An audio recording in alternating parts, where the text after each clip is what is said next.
Hey there, and welcome to Undoing We, Divorce and Life Conversations on WGSN-DB Going Solo Network, radio, podcast, and TV. I'm your host, Mardi Winder-Adams. I'm a divorce coach, a mediator, and someone who's been through exactly what you're going through.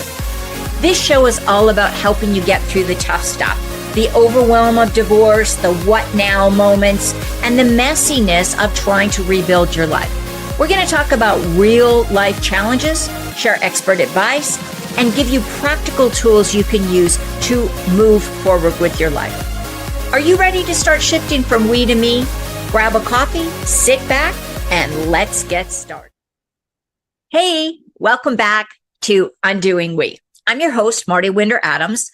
I'm a divorce coach, and I also work with high conflict couples or those going through complicated or gray divorces. So today I want to talk about something that's relevant for a lot of people going through divorce, whether it's a man or a woman. It is really about what do you do if you're not going to stay in the family home?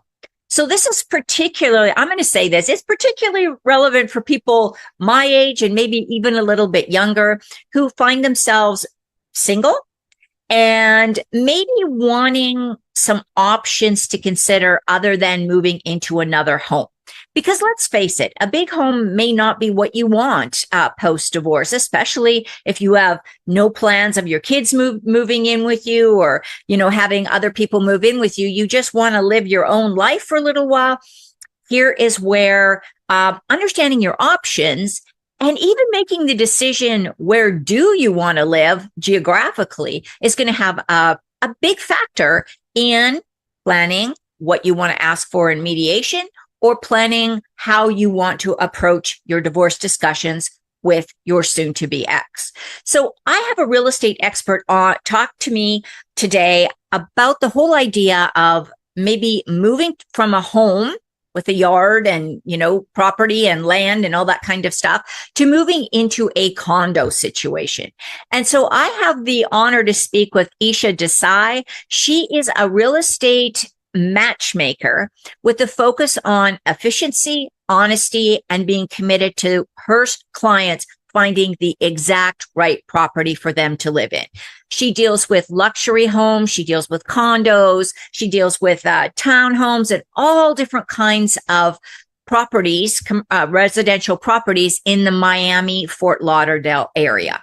So today I sit down with Esha and we talk about all the pros and cons of considering a condo. Is it the right option for you?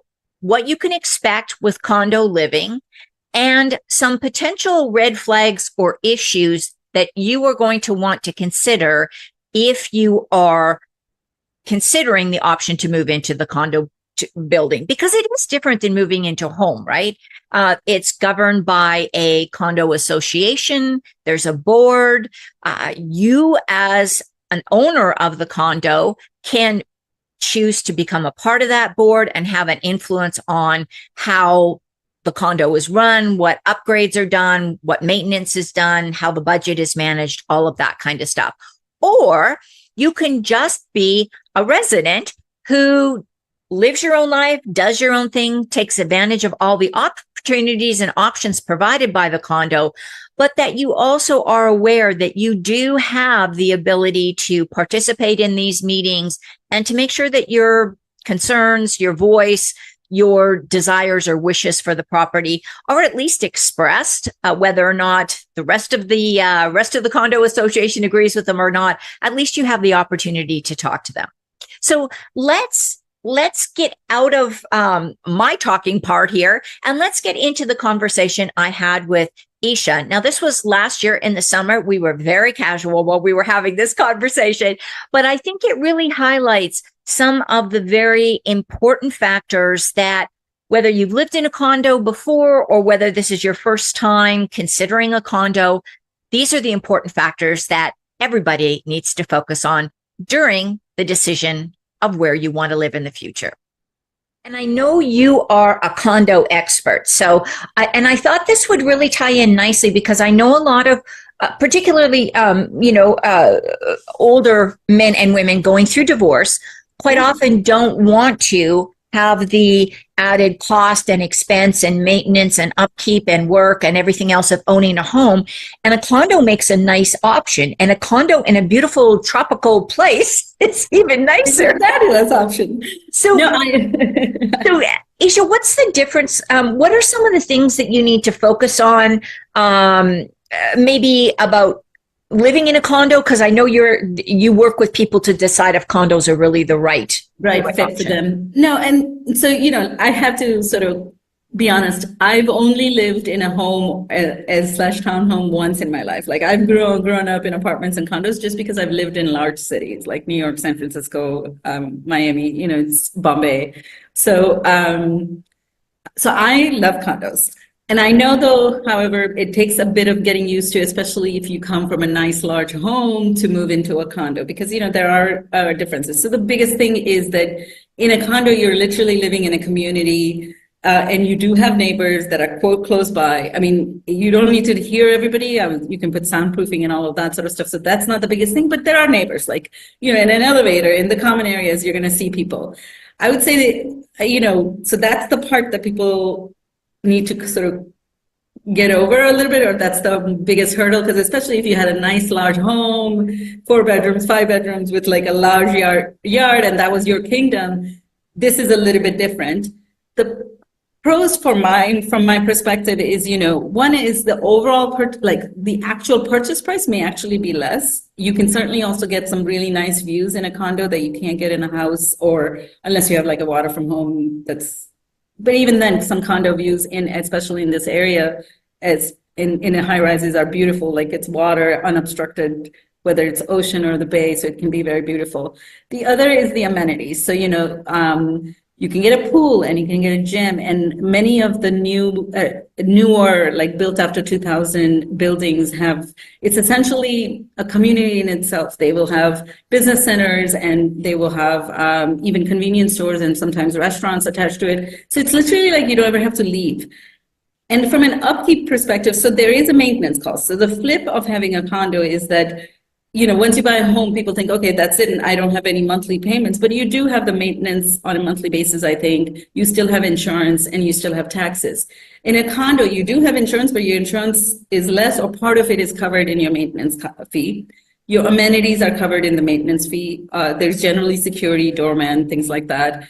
And so there are these like concierge level services that are part of that maintenance fee, and it's a different lifestyle. So now you can call somebody, if you get locked out, or if you need some packages brought up, or it's like make a phone call and everything is available to you. That can't be available in a house necessarily unless you have that level of staff. Right.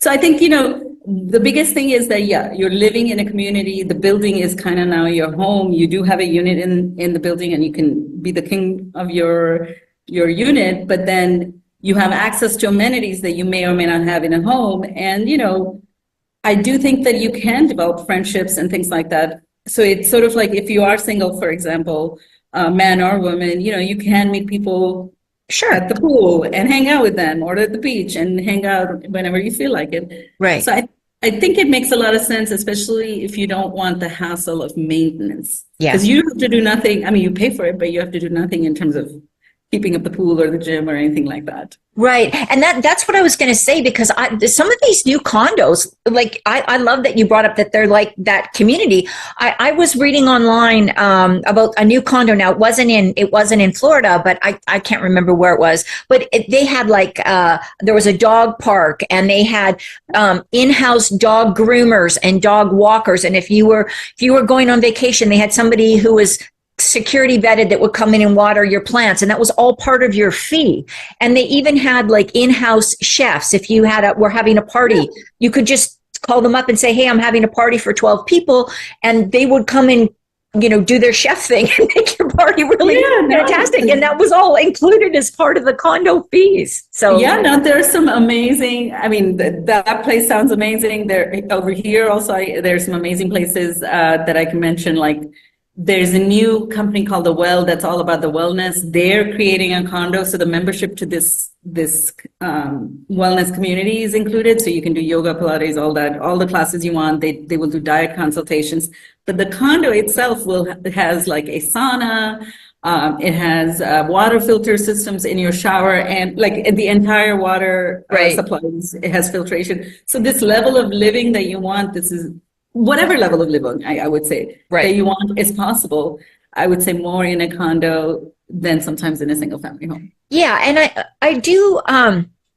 As somebody who lives in the country, that whole idea of neighbors really kind of freaks me. I can't even see my neighbor's house. Like, it's really nice. I know. You can, but see, the thing is, you can get lost, or like, you can talk to nobody for days and days. In a condo, there are condos I know, like the staff will look out for you. So if they don't see you in 2 days, they'll come and knock on your door because they want to make sure you're okay, especially if you're a little bit not well or whatever the case may be. So yeah. we have that. It's like the pro and the con. Well, and I think as I get older, though, like something like that is more appealing than maybe.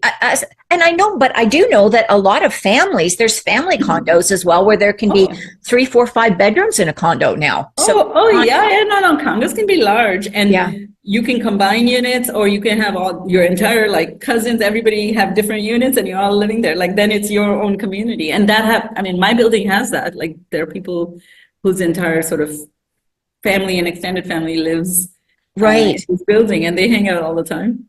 Well, and it's just, I just think it's a neat idea, especially for, like I said, somebody maybe who is going through what they call the gray divorce, where they're a little bit older. Maybe they want to get away. Maybe the community they're living in now just has that bad vibe thing going after the divorce, and it's a way to have a fresh start, someplace new and potentially appealing. I agree. I also think, like, from a travel perspective, so like, if people are healthy into, which is really good, into like 80s, whatever you consider your old 80s, age, 90s, people are traveling now. Yeah. And there are 100-year-olds that are probably more active than I am, but leaving that aside, if you want to be able to travel, you just lock up, that your home is secure, nobody's going to come in. Like you said, if something needs to be done, delivered, and somebody will bring it in. So there's that level of like, I don't have to worry about my house, and what if like the weather turns, or if there's a hurricane, like anything happens. In a condo, all these things are taken care of. So you can freely travel, you can freely live the way you want to live, and do what you want to do. Right. And that is a good point, because a lot of people in retirement, that's their goal, right? Is to be able to travel. And so not having a house to tie you down is really important. So let's tap into your expertise for the next 5 minutes or so that we've got here. What are some of the things that, if you are interested in buying into a condo and you've never had any experience with buying a condo, what are some of the things that you sort of walk your clients through? So assuming all things equal, there is a difference between, quote, an older building versus a newer building. Sometimes it's as simple as price point difference, but assuming price point is the same, sometimes a newer building is better. Sometimes an older building is better if it's gone through what we here call a recertification process, where they've done some structural work, they've changed the doors and windows and things like that. So I think the age of the building matters. Certainly location for any real estate matters, and I think, there's Miami, but then there's Sunny Isle, and all of this is along the beach, right? So then there's Sunny Isle, there's Bar Harbor, there's Fort Lauderdale. So depending again on who you are and your lifestyle, I think location is key, because you can be on the water no matter what any of these areas are. And I think then, location goes with lifestyle, so the age of the building. And the other thing, it really is, what I'm going to say is a little bit about how the building is managed. Now, it's hard to know that unless you, again, work with someone like me who knows some of these buildings and kind of a little bit of the backstory. I will say there's no such thing as a perfect community, and the best way to sort of make your community better is to get involved. So even if you don't get on the board, watch what they're doing, participate in a meeting, so that they know that they can't just get away with whatever they want to do. Because there are some buildings that have that kind of issue. But when you're buying in the financials of the building, how well it's kept up, the staff, are they friendly? There are some soft things and there are some hard things that you can really assess. Are you going to feel comfortable here?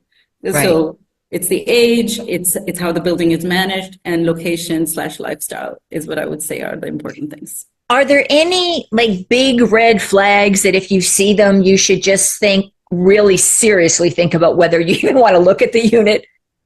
Well, so The short answer I'm going to say is that you rely on someone like me to tell you, okay, this seems like a good price, but this building is, has this issues. You may still want to, make a decision to buy it because you're willing to take the risk. So again, but like that knowledge of, because some things, they're never going to be on paper. And there are just some things that we know because we're here talking. We know what the management is. We've been in these buildings in and out all the time. So we know how they are and how they're not, what's the pro, what's the con.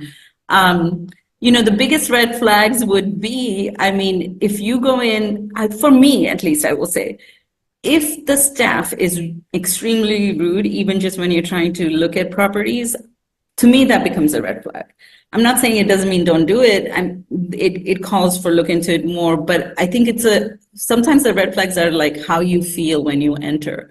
And if it doesn't jive with you, it's not the right place. Okay, that's a really good one. And for me, and I don't know anything about condos, but for me, it would be like, how clean is it?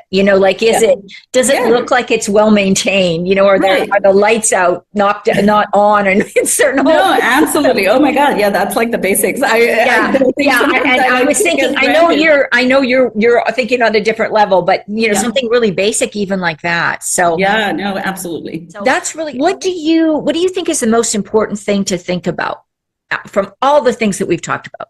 Well, and what I'll say is, since you mentioned the word downsizing, and which has sometimes a negative connotation, but again, I'm kind of used to this, but yes, a condo is going to have less space for all your belongings. So there is this element of getting your mind fit to that. Like, not to say that there aren't large condos available. And of course, if you want a large condo and you can afford it, great, let's do it. But for most people, I will say it makes sense to, move from like a 4-bedroom to a 2-bedroom because now their kids are not there, they're alone, whatever the case may be.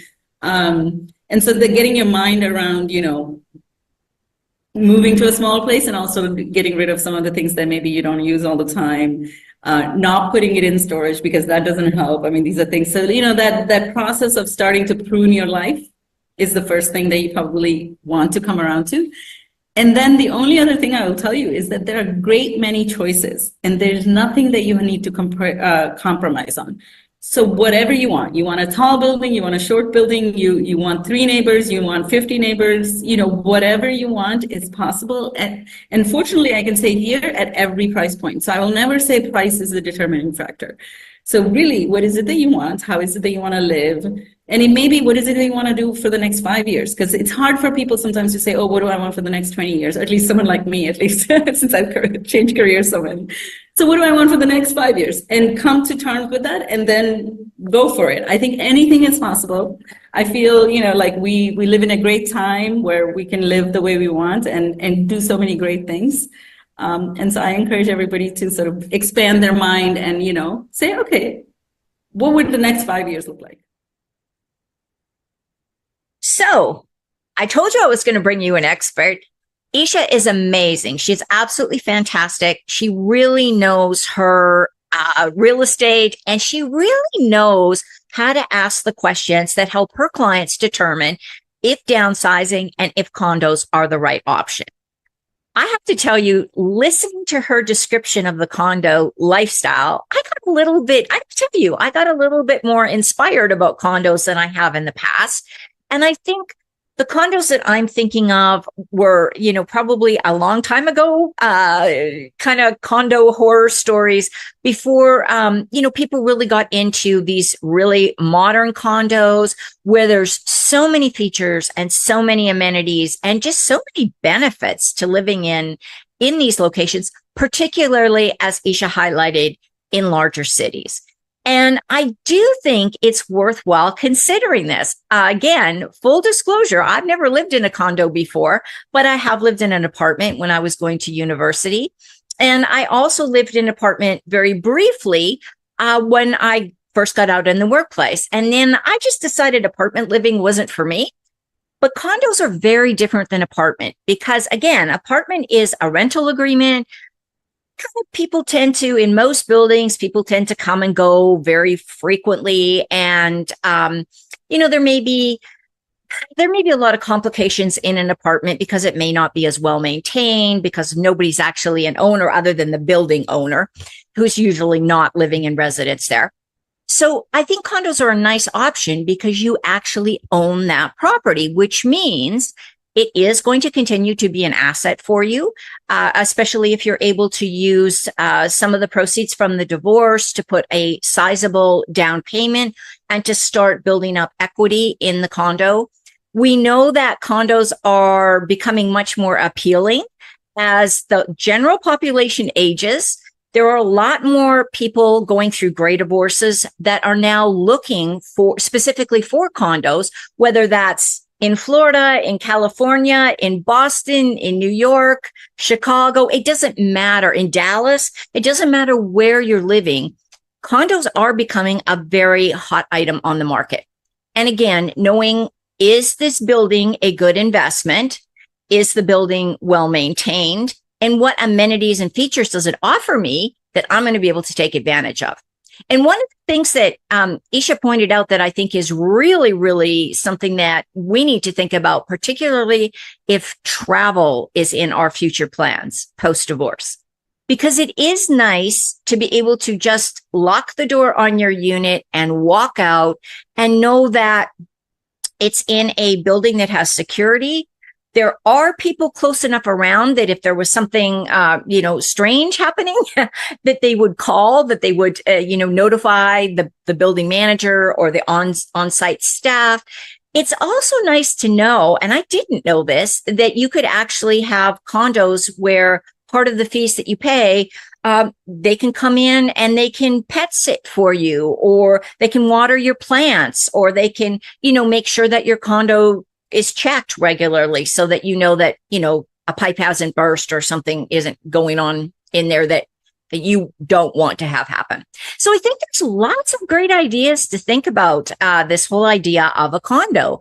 And the other thing that I really liked was the idea of the community. Now, this may not appeal to you, but I like that idea that even if you don't want to get involved in the board or the operation of the condo or the management of the condo, I think it's really neat that there are these community events that could happen right there in your facility.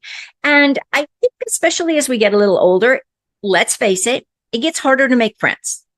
I'm just being realistic, right? We're not at school meeting other parents and interacting through the parents of our kids. So it can be challenging for people, especially in the gray divorce area, to make the decision of, well, how do I meet new people? Like, where do I go? What if those people were right in your building? And again, you can choose how much or how little to be involved in these kind of activities. But that was something I really hadn't thought about either.